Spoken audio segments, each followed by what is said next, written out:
Hi everyone, and welcome back to another episode of Couch Community. So, in case you don't know, Couch Community is a digital entertainment series produced by us at JT Production Management. It's a place to connect, interact, and be entertained within the outside world in the comfort of your own couch. In today's episode, we are focusing on well-being as part of Wellness for Your Wellbeing series. Today, we'll be discussing resilience, agility, and positive psychology in the workplace. So, my name is Julia Truong, and I am the Creative Director of JT Production Management. And today, I am so excited because I am joined by three amazing women, which I'm about to introduce to you very, very soon. So, first up, we have Tegan Davies. Hey, Tegan. Hi, Julia. Hi, Couch Community.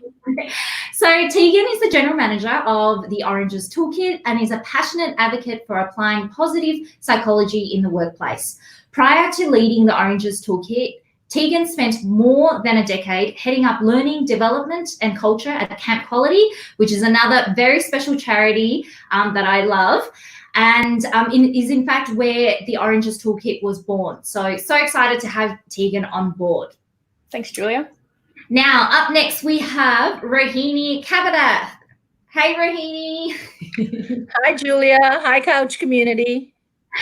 Rohini is a good friend of mine, but she's also someone who brings over 25 years experience as a pioneer, corporate entrepreneur and advisor in sectors such as information technology, management consulting and professional services. She is the Victorian winner of the 2015 Telstra Businesswomen's Awards and is in the corporate and private category. So congratulations, Rohini. Amazing. Rohini is now the General Manager at Immigration Museum and is also on the Executive Leadership Team at Museums Victoria. So privileged to have you here with us today, Rohini. Thanks, Julia. And lucky last, but also equally very important, we have Margaret McClelland. Hey, Margaret. Hello, Julia, Tegan, Rohini, and everyone. Thank you very much for having me. We're so thrilled to have you on board, Margaret. So, in case you don't know, Margaret has been working several decades in sales and marketing, tourism and hospitality and event management, as well as running a successful business of her own. Margaret took the reins of the newly formed Melbourne's North Food Group as the General Manager of Membership in Events and International Trade, assisting with food and beverage businesses to grow through local national channels and exporting throughout the world. Margaret is a regular business traveller, so unfortunately not right now, given everything with COVID, but she would most likely appear at a lot of the international food and beverage exhibition. She is also an acclaimed author and passionate about all things food, wine, and people. So we're very excited to have you on board, Margaret. Thank you. Thank you. Now, in today's discussion, we are looking at how resilient employees with a strong wellbeing are more open to change and innovation in their thinking. To give us a better understanding about this discussion, I'm going to hand it over to Tegan to explain what resilient means and how that affects our wellbeing. Over to you. Thanks, Julia. Well, first of all, what a powerhouse of women on one call. So really excited to be here today and to share with you and your Couch community some tips around wellbeing and why it's important in the workplace. And not just about the workplace as well, but also in our families and our communities that we live in. So I guess at the Oranges Toolkit, we are a social enterprise that's kind of born out of the relationship at Camp Quality. We really believe that wellbeing and resilience is crucial for business success. We know there's a bunch of science to back us up from the likes of positive psychology and neuroscience and emotional intelligence that says that when you have employees with good wellbeing, you've got 29% more productivity, on average 45% more satisfaction, and 6% more likely to have engaged staff. So we know that there are return on investment outcomes for investing in employee wellbeing. To answer your question about what wellbeing and resilience is, for us, we like the definition of feeling good and functioning effectively as a definition of wellbeing. And a definition of resilience, and we had this discussion last week with Rohini and Margaret and yourself, that resilience and agility are a beautiful couple together. And a lot of people understand the term or the saying bounce back. And I think that that's a nice definition of resilience, but I don't think it speaks to the whole picture of true resilience, because true resilience is about having adversity and challenge and uncertainty in your life, but learning from those experiences. So when we learn from the challenges and adversity we face, we don't just bounce back from the challenges, we actually bounce forward. So if you want to take that really short snippet of definition into your own life, that resilience is the ability to bounce forward, I think that will actually support all of our communities, our organizations, and our connections, because adversity is absolutely part of human life. We know that. And we know that it's important for us to learn and grow from those experiences. And Camp Quality Kids are a perfect example of that they have cancer at a very young age or have a loved one with a cancer diagnosis. And man, they are the most beautifully resilient, strong creatures. And they've learnt through that experience how to be a more whole person. I think that there's a lot we can learn from kids in that. So that's the science stuff, but I'm always keen to hear about how we can talk about resilience and wellbeing in organisations. So, unless Rohini and Margaret want to kind of open up on the back of what I've said, maybe. Look, Tegan, I just love that concept of bounce forward. And when we were talking last week, and I think it was when we were talking about the pairing of resilience and agility, and I think it was you that came up with that language of bouncing forward. And I have to say, it's been playing in my mind through the whole week, as a matter of fact. I think these sorts of concepts are so important in the world that we live in today.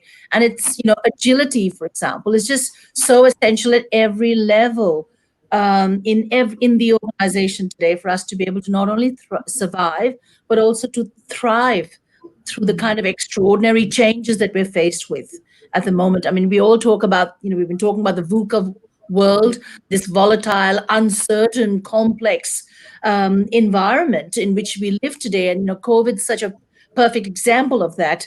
And so now more than ever is so important for us to be not only resilient, but also agile along with it.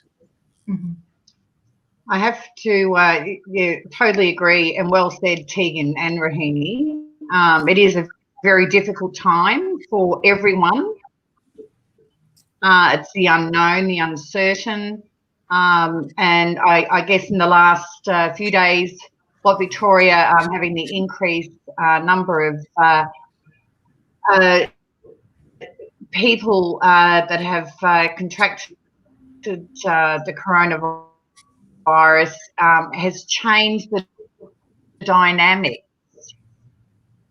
a lot in the last 48 hours. And I think, letting people know that you're available to listen and support, I think is very, very important at the moment. Yeah. And, just to, not only in the workforce, as Tegan said, also, and I think just virtually is easy. People are feeling it very badly. Yeah, absolutely. Completely agree. I think there's a bit of internet lagginess from Margaret, but I think we heard what you were saying, and I completely agree, and I think I love the notion of bouncing forward, and I think throughout today's discussion, we'll see a lot of synergies around that, and I think we'll also share how individually and as an organisation in our own rights, we're all bouncing forward one way or another, and what are some kind of the tools and tips and tricks that we can, share with everyone who's watching. The first question I wanted to, pose to everyone is really, why do you think it's important to care for our employees' wellbeing? I know Tegan's mentioned, obviously having strong wellbeing already shows scientifically that it enhances our performance. But curious to hear, Rohini, you work with a, pretty big team, Immigration Museum. Why is it important? And I guess how have you been adapting that throughout COVID, since having to close the museum for a period of time as well? Yeah, well, Julia, today we work with with our teams. We spend more time with our teams than we do even with our families sometimes. So it's so important for us to be looking out for each other and to be caring for each other's well-being, because that's another home in which we exist outside of our home environment. I have always really believed in the notion that culture eats strategy for breakfast, as they say, each and every day.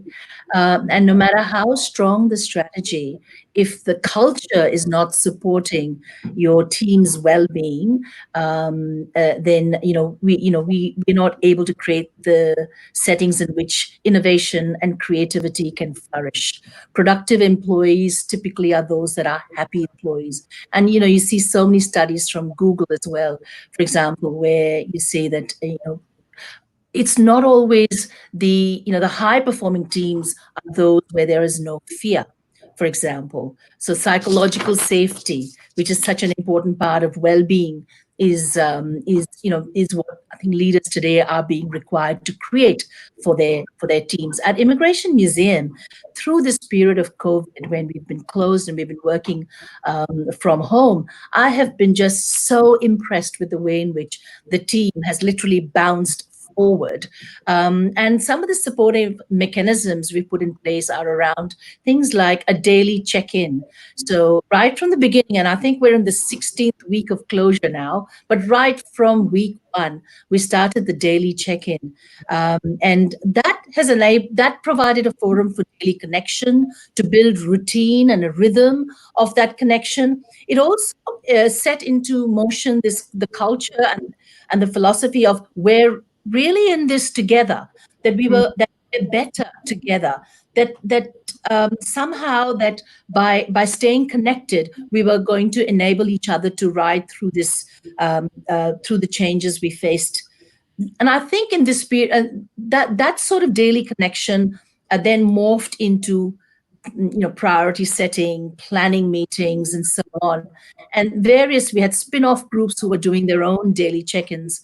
And I think that connectivity was really important for us. I also saw a changing role of leadership through this period of crisis, and a much bigger focus on well-being, so that we could ensure that we were walking with our team members and ensuring that we were all exchanging insight into how we were all dealing with the situation at hand. Again, the extraordinary situation at hand. So yes, I mean, I couldn't speak more highly of the way in which the team at Immigration Museum, and more broadly even at Museums Victoria, has adapted to this situation, and share more as well about the creativity and innovation that has come out of it, in the form of initiatives like the Museum at Home, which has been something for that's out there for Victorians and people right around the world to enjoy. Yeah, fantastic. I love that, and I've written it down because I think such a great saying. Culture eats strategy for breakfast, and it's so true. And I love that you obviously spoke about the fact that you've implemented, the daily check-in, something so simple, yet so effective as well. Within our small business, we only have a team of 6-7 staff, but we've been doing that kind of daily check-in as well, and it's so important just to kind of reach out and say that we're here, albeit virtually, and see the response from everyone in that way. I'm interested, unless Tegan, you wanted to add anything to it, but just to hear from Margaret, because Margaret's setting is also very different. But Tegan, did you have anything you wanted to say? Yeah, I will. I was going to say I'll wait for Margaret, but what I really like about the approach here is that they've created a system, and we know that well-being can be systemized through all of the things that we do, whether we create processes and be very deliberate and intentional. And I feel like Margaret will probably have, another point to add around it being very organic and very easy and very authentic to the user as well. And I think that is a dual approach, that you don't have to create systems only, and that you can actually still have an organic approach.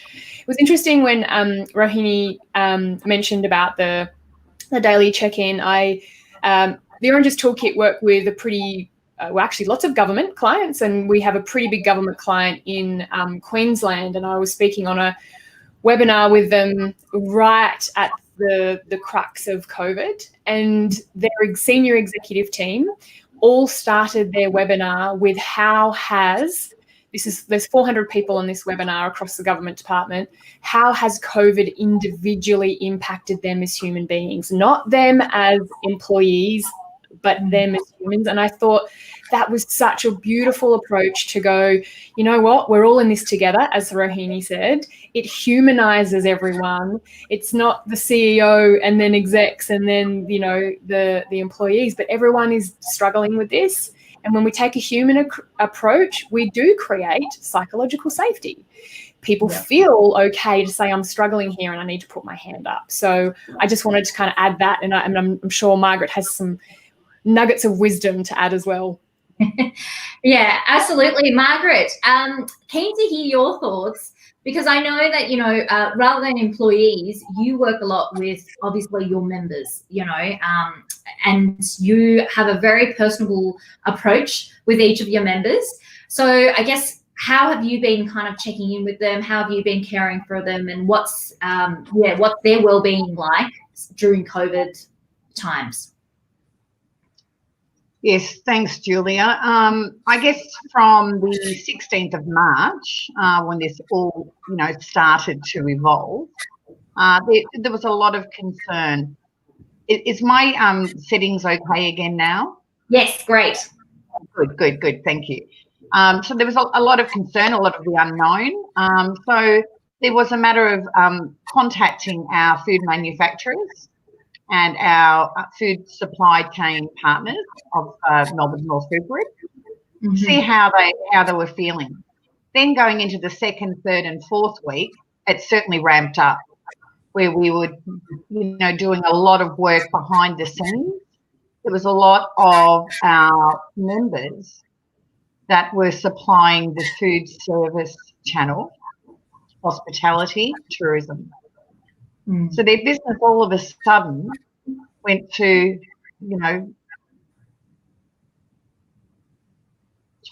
20%, some 10%. So there was a lot of concern. So there was a lot of banging of drums from our group to government. We've worked very closely with government.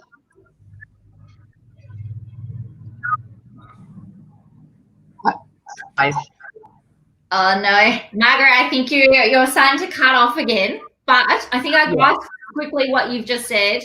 Obviously, in terms of what you do on a daily basis, the members that you work with is around, food manufacturing, and naturally a lot of that ties in with hospitality and tourism, which in fact was two of the industry that got shut down pretty quickly. Isn't that correct, Rohini? Being an event and museum, that happened very rapidly and very dramatically as well, and so obviously that was a lot of uncertainty for the businesses involved. But Tegan, whilst Margaret trying to jump back on, there we go. How's that now? Sorry, guys. Yeah. Would you like me to finish where I had started, Julia? Yes, please. And you sound a lot more crisp as well. That's good. Fantastic. That's great. I do like, my gorgeous voice to be sounded in the correct manner. No, on a serious note, going back to, I don't know how far before the connection ended, but we had been working a lot with local, state and federal government, just working on some of the stimulus packages that were happening at the time, that were coming out. It was fantastic to see, in one respect, the amount of support that was coming out of those offices, but not only that, getting advice from us on certain situations as well. I think was really important that we were putting the right kind of packages in place. And, that it was going to be important to help these manufacturers get over the other side and get over there as quickly as we can. Now, it has gone a little longer than what we thought at that stage, and things have been evolving on a daily basis, as we know. But some of the government support that we've been able managed to get for our members has been outstanding. There's been a case of very personal telephone calls. I mean, I've had calls very late into the evening. There's been some, I may have sat and had a glass of wine with them. So it's a huge change to what we've seen. And there's still a lot of uncertainty, especially, as I said before, with the increase in numbers, especially around the hospitality sector. And so every little bit of light that they saw shining just went 100 feet back. Yeah. So I'm really feeling for that industry. I'm feeling for everyone, and especially, personally and professionally. But I do think there's one thing I have found. I've not been out very much myself. The time that I have been out, I think everyone has got a different attitude. I think everyone is a little more caring, a little bit more thoughtful than in the past. Maybe it's the fact that I haven't been out, that I wanted to talk to the lady at the Coles checkout. I'm not sure. But I think that is happening more and more. And I think that is very important to show compassion, because not everyone is aware of on how everyone is dealing with this. And I think the more empathy we can show to our fellow human beings is paramount. Yeah, absolutely. Tegan, did you have any particular thoughts on what Margaret said? I love that Margaret said, is it because I haven't had connection that I wanted to speak to the checkout person? And I think that solely speaks to our need to feel connected. It is literally a biological need for us, just like eating and sleeping is, to feel a sense of connection in our families. So if we're talking about the family system, our community systems, and also in our workplaces. And when we can establish mechanisms of connection, so whether that's with Rohini's example at the Immigration Museum of the daily check-in, or whether it's Margaret's very authentic, let's have a wine together kind of experience, we need to feel that sense of connection. And when we have that sense of connection, that is kind of a stepping block to greater well-being. We know that there is a lonely epidemic in Australia. Even pre-COVID, 1 in 4 Aussies said that they felt lonely, and that was pre-COVID. And loneliness is a big predictor with depression, anxiety, and mental health conditions. And so when we can establish ways to connect with others, we're hopefully as a community going to build collective well-being, which means we can create more innovative solutions, as Rohini mentioned, in our workplaces. So I love the fact that everything that's kind of being discussed so far is actually about human connection and being human-led, rather than, in the traditional organizational structure, it was the boss tells you what to do and you don't get an opportunity to say anything otherwise. We're really seeing a shift in leadership in Australia and worldwide, which is great.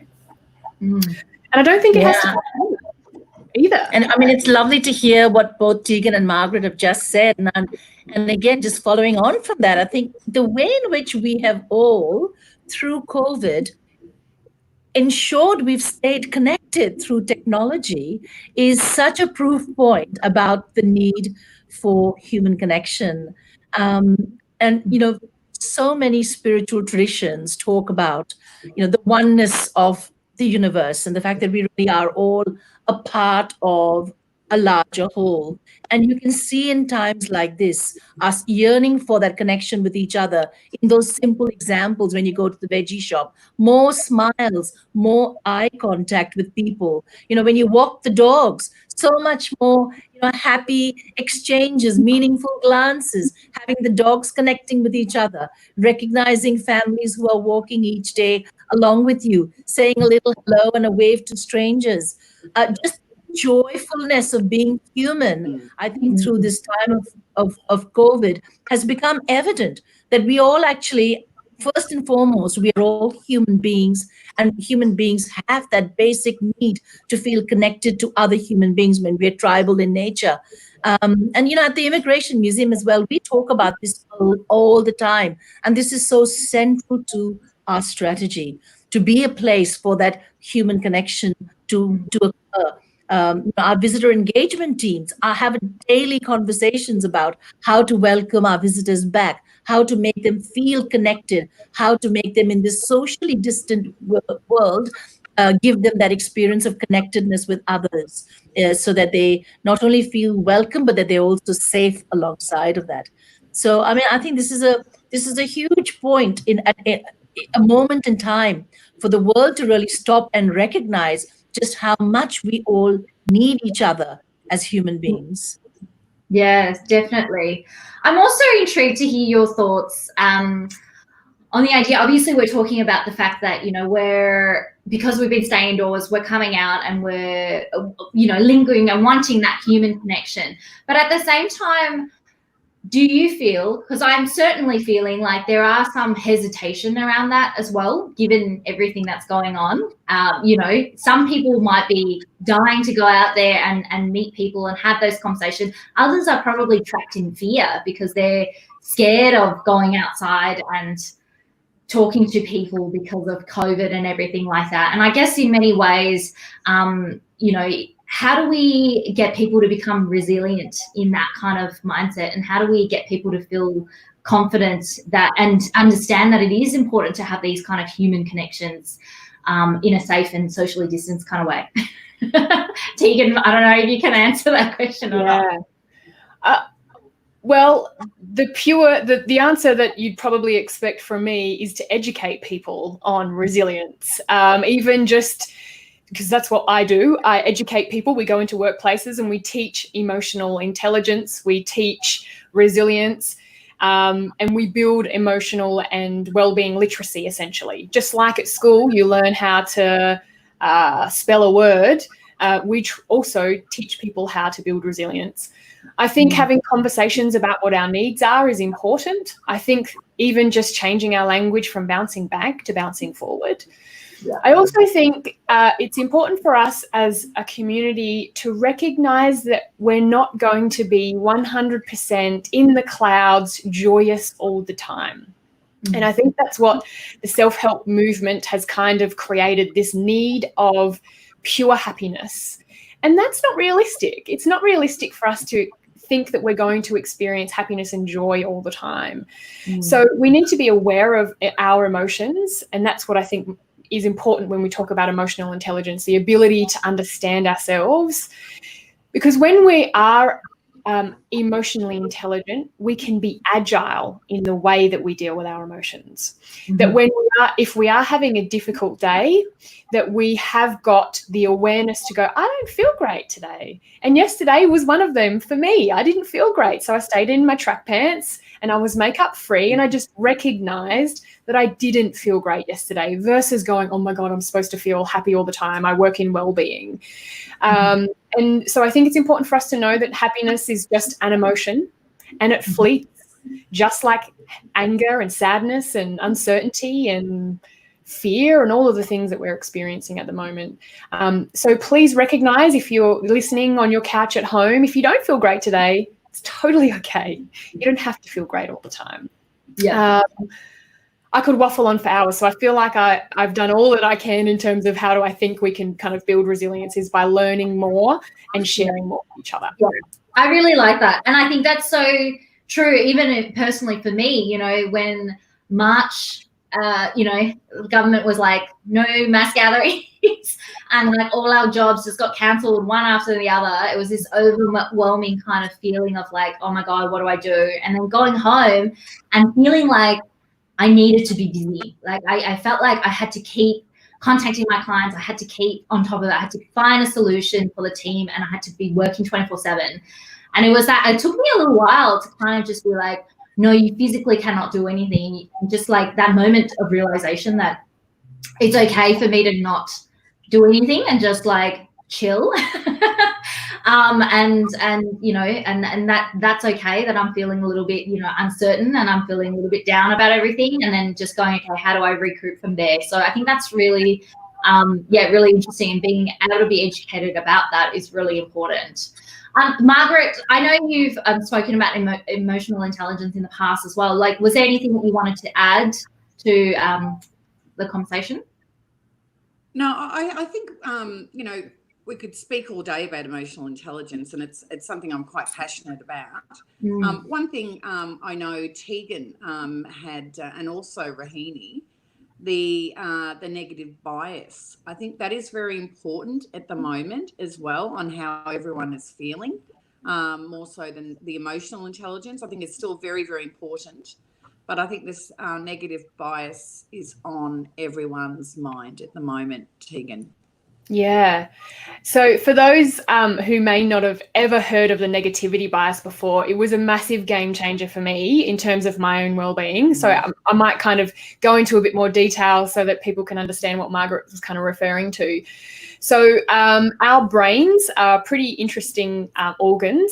They are designed to keep us safe. And so this is from evolutionarily speaking, who knows?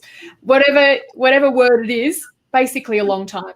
And so what happens is our brains look for dangers subconsciously all the time. So right now, my brain is thinking, am I in danger right now? Am I going to say something stupid, like evolutionarily, And so our brains literally subconsciously scan our environment to make sure that we're safe. What happens is, because our brains subconsciously scan all the time, we actually have more real estate in our brains for dangers and perceived dangers than we do for looking for the good. And so it turns out that our brains focus in on the negative experiences rather than the good experiences in our life. And what's interesting is, I think we've done a pretty good job collectively today to focus in on all the good things that are happening during COVID. We haven't talked about toilet paper, although I've just done it. But for a while there, all we were talking about was toilet paper, the fact that we couldn't get any. And so when we understand that our brain has this bias towards negative thinking, we can actually be more conscious of our thoughts. And when we're more conscious of our thoughts, we get to choose how we respond to those thoughts. So for instance, if I was thinking, the weather in Melbourne is always terrible, actually I could just notice that thought and go, actually, well, maybe that's not correct. That sometimes it is pretty good. And yesterday, and I think it is today as well, I've got my blind down. It's actually really beautiful. And so we get to choose with negativity bias how we respond to that. And then that's where emotional intelligence comes in, to go, oh, well, maybe I do think that. Maybe the weather is always bad. Or maybe I can actually challenge that thinking. And I think it also taps into what Rohini was talking about, being a VUCA world, volatile, uncertain, ambiguous, and I think I missed out C. Did I? Or did I say C? Complex, thank you. I've said it so many times in my life. I also forget about all the letters of oranges, and I forget G all the time, which is gratitude. So, yeah, I think emotional intelligence is crucial for us to think more agile, to be more responsive to our emotions, to have greater relationships, which is what we're all talking about today, and to understand that we have this bias towards negative thinking. And it's okay, and we can change it too through neuroplasticity. The more you look for good, the more you deliberately and intentionally look for good in your life, the more you can actually create new neural pathways for that behavior and actually offset that bias to be more balanced in your thinking, which has benefits. We know people who are optimistic tend to see the world probably more balanced than a traditional negativity bias. Wow. So let me share here as an eternal optimist. one of those kind of a rebellious optimist almost, because I am always looking for positive meaning in seemingly negative events, and that's been a lifetime's work for me, actually. And I think that and to add to that, the practice of gratitude and acceptance. I think we're always surrounded by adversity, and this is something I have learned very much from my father, as a matter of fact, to really practice mindfulness on a daily basis, really just quieten the mind and just and again, going back to the gratitude and acceptance and almost that sense of what is what it is, and really finding your truth and finding your purpose in all of that, and then living with your truth and purpose with that sense of optimism and humor. I think humor is such an important aspect of emotional resilience. Of course, we must learn from failures, but how are we going to learn unless we are able to quieten our mind down? So sometimes building that daily practice of silence and spending some time just observing your thoughts. I've found through this time of COVID, this is something that I've actually adopted as a daily practice of mindfulness, but also a daily act of kindness for myself as part of a self-care routine. And I've actually been quite intentional about this. And let me tell you that in this process of about 16 weeks, I feel like I've come a long way in terms of really benefiting from that very simple a daily act of kindness for yourself. It might just be as simple as rubbing hand cream on your hands, or really taking that time to brush your hair, or, from the simple things to the more profound, like journaling, writing a diary, writing a poetry, sitting out in nature with a cup of tea and writing a few lines. A walk, a lovely, a nature walk, spending time with the kids, really deep diving around a bonfire. A bonfire is something in the evenings that really enables you to connect with others, with your children particularly, because they suddenly become very, very chatty.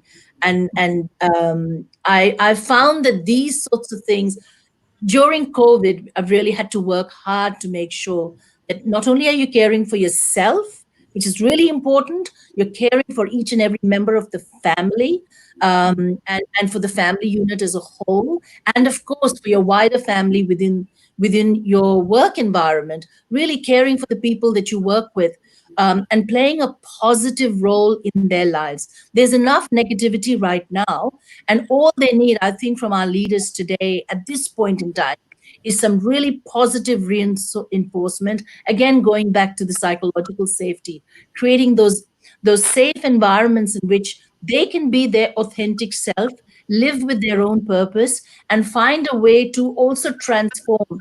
So I've been actually quite committed to, a period of transformation, personal transformation, family transformation, and team transformation. And that's been quite intentional, as an intent that I've put out into the universe through this time. Oh, Rohini, there are so many good nuggets in what you just said. And I could tell you all the little psychology bits that add to it. You're talking about self-compassion. We know that it's a really important skill for us to have with our own well-being. If anyone's interested, there's a researcher called Kristen Neff, Neff, who does a lot of work in self-compassion. You were talking about kindness and the importance of being kind to others. There's lots of movements around kindness in the world at the moment because we know kindness amplifies positive emotions. So when you're kind to someone, it gives off a little dopamine hit in you, which is good for well-being, and also in the person who receives that kind act.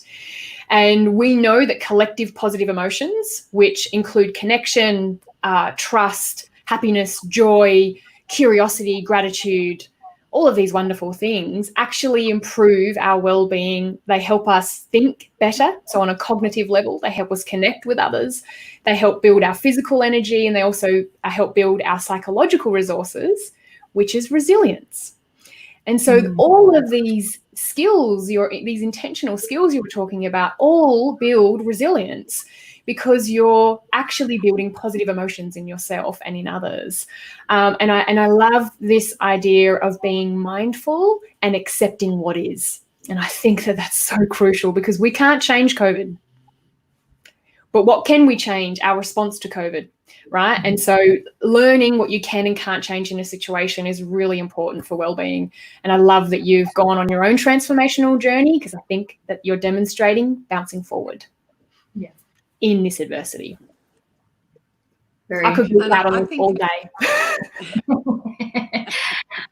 Margaret, did you have anything to add? Yeah, I think that's fantastic, Rohini, but also I'm seeing on the other side where people are not looking after themselves as well as what they should be, or as well as what they did pre-COVID. And I'm probably one of them at times, whereas I don't think I've been for a walk. I may have put hand cream on once, twice at the most. But at the end of the day, it's come down to, from my personal point of view and what's happening in my life, and I'm sure in a lot of others, is that I've gone on the other side where I'm wanting to help everyone. I'm not worried about me. I'm fine. I can handle me, but I can, and I can control me. But I think a lot of people as well are not looking after themselves the way that they should be. And I think the more we can get that through to people, and I'm probably the worst example of obviously of not doing it. But I think that's really important. I'm hearing more and more people, whereas I for the first, I'd have to say 6-7 weeks, my focus was on our members, and that was first and foremost. Then I was fortunate. I had a little grandbaby born through this, which was very sad because I couldn't get to see the baby. And I also have 3 other grandchildren, which I, was not able to see. But putting that aside, so my time was free to be able to look after these people. And I felt like I was the director of about 150 companies. I really did. Because they were sharing their story, they were sharing, and it wasn't all bad. I mean, a lot of our businesses came in and changed their business model. I mean, we've got some now that will never, ever change home delivery. They will keep that for however long it's needed, because they didn't realise how much money they could actually make doing that. So what they were losing on the food service side, they all of a sudden made up for with home delivery. So I'm just saying, as in, people just adapt in different ways, and everyone is so different. It would be great if we had a book and it was easy just to flick a page and magic wand came out and we all felt better. Well, that ain't the point, and that's not going to happen at this stage. So we just need to keep that positivity, as you said. Look after.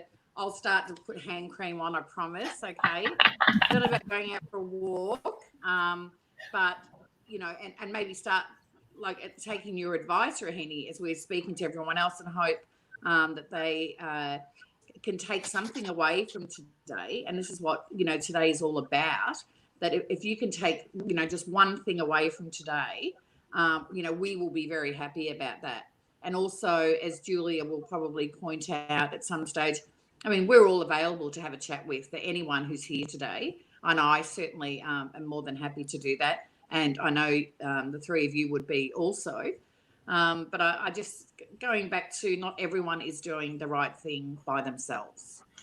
Yeah. And, Margaret, I just wanted to add there that, none of this is easy, but I think when you're responsible for the well-being of your team, and as leaders of organizations, I feel particularly in these times, it really becomes our responsibility to take care of ourselves so that we are the best versions of ourselves when we show up in front of them each and every day, so that we can make their experience of us a better one, which in turn affects their well-being, which in turn affects the culture of the team, which then results in performance. So all of what I've just said right now, it's not that it just comes naturally. I mean, each one of us have that negativity biases we've just heard. We can fall into these habits where, we're always too busy, and, there's always something else that comes between, taking care of self and taking care of others. But I guess the point I really want to make now is that, and what I've learned over the last three months of kind of, intentional practice, is that it is our responsibility to show up as the best version of ourselves for others. And that's how we create a better environment around us. And that's why it is incumbent upon us to actually look after ourselves so that we can be at our best. I echo both of you. Sorry, Tegan. Yeah. Totally agree with that. Yeah. Well, Margaret, I just think it's important when we were talking about psychological safety in workplaces, about going, oh gosh, I'm really struggling. I love the fact that you've just brought up and gone, you know what, I haven't really looked after myself as much as I have, because you're not going to be the only person in Australia or in the world who feels that way. So I think what you've done is actually said to people, well, we're a work in progress. We humans don't get things right all the time, and we're doing the best with what we have with our resources. And I'd like to echo what Rohini said around trying for us to find intentional ways, even if they're tiny little things we do, to build our own resources, because the saying is you can't fill from an empty cup. If you can fill up your own cup, if you can give yourself whatever micro moments of resilience building strategies. And Margaret, for you, sounds like going for a walk is not it. Maybe having a mindful glass of wine and actually really noticing the flavors, noticing the texture, noticing what's happening in your back palate. Maybe that is a more authentic strategy to you. I'm talking about in moderation too, by the way. Maybe you have different strategies that aren't the same as Rohini's or mine. And my challenge to you and to everyone at home is to find micro moments, because finding 10 minutes in a day is difficult. But is it that while you're making a cup of coffee that you just stretch your legs out a little bit because they've been in this position for 3 months behind Zoom? Maybe it is just while, again, you're waiting for someone to dial in onto Zoom, you just kind of walk around or stretch your body. Those micro moments for me, I think, are crucial when you're busy, because that's when our self-care strategies are likely to go through the roof or out the window or whatever that saying is. I think it's really important for all of us to know that wellbeing is different for everyone. Yeah, definitely. I think I sit between Rohini and Margaret in terms of, those little micro acts and things like that, because it's true. I think sometimes when you do see someone, and I have friends who are really active, who goes for long walks and things like that, and I realize it starts to freak me out a little bit, because internally I'm like, am I meant to be doing that? Am I meant to be spending this much time? Should be super fit. And then I over time, over the last 3 months, I've learned that, an hour walk is not my thing. I've gone down to like 10 minutes exercises at most. But yeah, it's about discovering what works for you. But I guess more to the point to the story is really about, like what you said, Tegan, it's self-aware and finding those moments that suits you. That allows you to be, like Rohini, what you were saying, an even better leader, because if you look after yourself, that's how you're going to lead the team. Now, Rohini, I'm really interested in finding a little bit more, because I know that you mentioned, with Immigration Museum, you introduced that daily check-in very, very early on, in fact, straight away once you guys had to kind of close your doors. How has that journey been since, over the past 3 months? And have you seen any changes in your employees and in your team because of these kind of check-ins? Yes, I think that, the daily check-ins started off in fact, we started off it being quite informal, and again, very intentionally focused on well-being and a place for connection, because we were wanting to build that rhythm and that routine of connecting. And then we slowly, gradually, after 4 weeks, we went to a much more focused, priority setting and planning oriented format. We also called it then an enrichment session. So we'd pick a certain topic to brainstorm, or we'd invite an external speaker from the broader Museums Victoria organization to come and address the group. And then subsequently, it's gone into becoming, a little bit more agenda focused and problem solving as well.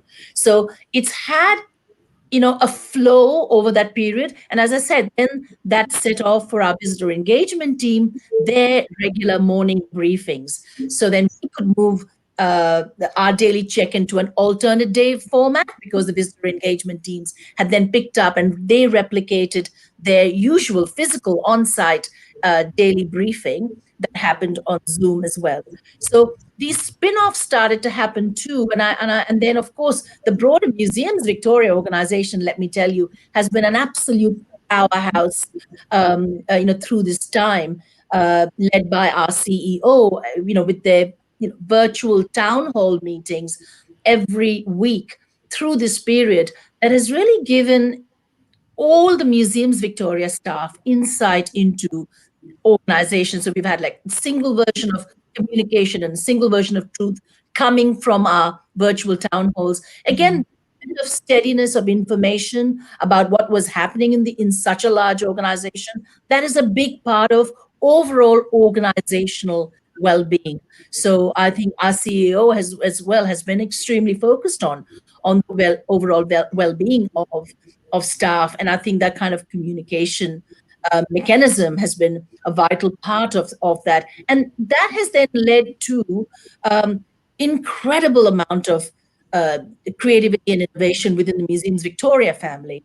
For example, projects happening through this 90-day sprint mechanism. So a lot of agility, where the incredibly talented team within Museums Victoria have just gone on and met the need of the hour through their creativity and expertise. And that's, as I said earlier on, that resulted in, for example, the Museum at Home project, which now brings museums into people's homes. So you can today, for example, just Google Museum at Home and take a look at and walk through our doors at Melbourne Museum or Science Works or in an immigration museum. And again, that is a big testament to resilience, to creativity, to innovation from people who are passionate about what they do. Usually the museums attract very passionate employees who, of course, are expert at what they do, but are they're living their purpose through their work at the museum. And so in times like this, I think we've seen a hotbed of innovation at Museums Victoria. I love that. Yeah. And I think you can see that, I guess, birth of innovation through a lot of different organizations as well during this time. I think everyone kind of, when I was checking in with my clients, it was like that panic phase, when everyone was like halting because they don't know what's going on. And then once they, got over that hurdle, it was like, okay, what can we do now? How do we continue to engage? How can we continue to produce interesting events and continue to innovate and connect with our clients? So it's really interesting to see, and I can't wait to check that out as well, Museums at Home. So Tegan or Margaret, would you like to add anything to that conversation? I think that, I was going to say, are you going to go first? But I do echo the fact that challenge and adversity does give us an opportunity to reflect. It does force us, for those who are willing to take a look and go, what can I learn here? What can we learn as an organisation? What can we change as an organisation? What are the missing gaps where we haven't thought of before? And, the Oranges Toolkit had to innovate as well. Before COVID, everything we did was face-to-face.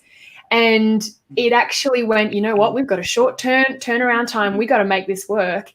And you can innovate quickly, you can change quickly if you have people who are open to change, who are resilient, and who are optimistic in their mindset. And that's only created through psychological safety, through helping people realize that change and uncertainty is not all bad, that there's learning from that. So I think absolutely COVID has given the world an opportunity for us to self-reflect on what's important and how we can be better at what we do. Definitely. Margaret, did you want to add anything or? Yeah, going back to just talking as in, looking after yourself, what I shared with you all just a moment ago is certainly not reflected in my work life. That is something that I shared with you on because I'm wanting, I think the audience that we have, it's very important that we have that honesty, even though I don't know who is watching us, but I think that is really, really important to do. It certainly does not reflect on my team or any of our clients. That's just something that I wanted to share because I don't think we share those things enough. But certainly no one knows that I'm not walking or putting cream on my hands or drinking too much wine. But going back to it is a completely different outcome with everything that's happening at the moment. I mean, people are working from their bedrooms, they're working from their kitchens, they're working in a different environment. They've got dogs barking, they've got the eBay man at the door, they've got the naked wine delivery from Mags. All these things are happening, and it's constant. Everyone's getting used to this Zoom, whether it's team meeting or StreamYard or whatever it is. But one thing I am hearing constantly is the fact that people are not being themselves on Zoom. And I think it is really important to be yourself. We've got people that are standing there as a cardboard cutout. Now, I can see you giggling there, Tegan, but it's the truth, sitting there like a cardboard cutout. And they've got all these fancy things behind them, or they've got a drawer open with all the laundry falling out, or what? Who cares? But at the end of the day, this today was all about trying to make everyone feel a little better, and that we are all here, and we've all got different views and different ways that we express it. But at the end of the day, we're all very, very important. We need to get over this. We hope to never, ever have this in any of our lives or our children's lives again. But everyone needs to, especially in Victoria, stay home. Unless you need to go out, stay home. Let's get over this, please. I don't think people understand the importance of not going out unless you really need to. So I'm sorry if I'm quite strong on that. That's okay. And if you must leave home, then go and visit the museum, because let me tell you, there's a lot of people who worked so hard on the safety and the hygiene of these museums. They're probably the safest places to go. They're gleaming, sparkling completely. Melbourne Museum is just glistening, and we can't wait to open our doors at some point at Immigration Museum as well. But certainly Science Works and Melbourne Museum are both open, so and very, very safe to visit. Fantastic. But, I totally hear you, Margaret, that vulnerability and just sharing the reality of our lives, what today has been about, and we're absolutely doing that. And let me tell you, a lot of what we have achieved in the last few weeks and months have come on the back of, I think, deep conversations with people we trust and care about, people who are kind of guiding and counseling us through these times, so that we can continue to be at our best. But so none of this occurs only through self-reflection. You need the help of friends and loved ones and trusted advisors and counselors sometimes as well. Fantastic. Definitely. Well, as we wrap up, and it's been a really thoughtful conversation and lots of things that we can kind of take away, I'd love to whip around the virtual room. If everyone could just share one practical tip or advice for people at home who could kind of practice, personal agility or resilience and it could be something that we've already discussed, what would it be? Just a practical tip that we can take away. Who wants to start us off? I can start. My practical tip is find what works for you and find those micro moments, because when you're busy, you'll find excuses to not do that thing, that walk, that whatever it is. So find what works for you that's authentic, and know that it's not always easy. And I think Rohini tapped into that sometimes our well-being actions can be quite difficult, but they're really important to keep trying to put into our lives so that we can be the best we possibly can for those around us. So they are my tips. Mm-hmm. Thank you. Mine, and I will take this on board as well. Be good to yourself, look after yourself, and put yourself first every now and again. New bumper sticker. Yes. I love that. Rohini? For me, when you wake up in the morning, don't reach out for your phone. Just lie in bed 5 to 7 minutes at least and just watch your breath, observe your breath. Breathe in, breathe out, and just feel the breath going in and coming out. And just quieten your mind and think of nothing else but connecting with just the environment and the air around you. Feel human first thing in the morning through that kind of mindful, meditative practice each and every day. Don't reach for the phone first. Guilty. Alarm goes off. From time to time, I tell you, 3 a.m., your hand just goes up to the phone. I mean, we've got to stop that. Yeah, exactly. And mine would be, I've learned about negative bias today, so I'm going to try to practice that thing of if I hear negative thoughts come through, is just to take a moment and see whether or not I want to take it on board or kind of push it away and fill that with a reverse kind of positive thought. So I think that's really interesting. Thank you so much, Tegan, Rohini, Margaret, for joining us today. It's been so exciting to have this conversation. It's really, really important, I think, actually now more than ever, because we're heading into that second wave of COVID. So I think people are feeling all sorts of emotions. So it's great to be talking about being resilient and how to be agile in this kind of environment. So really appreciate your time and your expertise and your personal stories as well. So for those who are watching at home, Margaret has kindly donated her own book, which I've written here, Scrumptious Fabulous Food from the Birthplace of the Ashes. Have I got it? Did I get that right? Excellent. It's a fabulous book. So if we can please, if you're interested, be sure to comment. We'll be sending out an EDM and we'll make sure that we get some kind of random draw happening.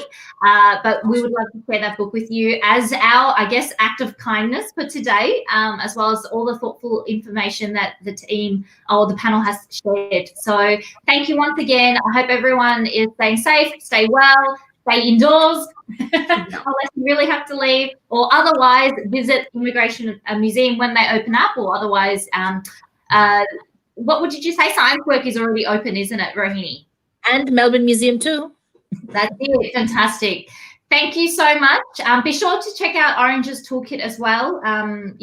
Tegan, you shared us only a glimpse of what Oranges Toolkit is all about. So jump online and check that out. But other than that, have a lovely day, everyone. Thank you. Thank you, Julia. And kudos to you, Julia, for getting the couch community together. And it's a real terrific example of your resilience and agility and your bouncing forward in these times. So well done to you. Thank you. Well done, Julia. Thank you. See you, everyone.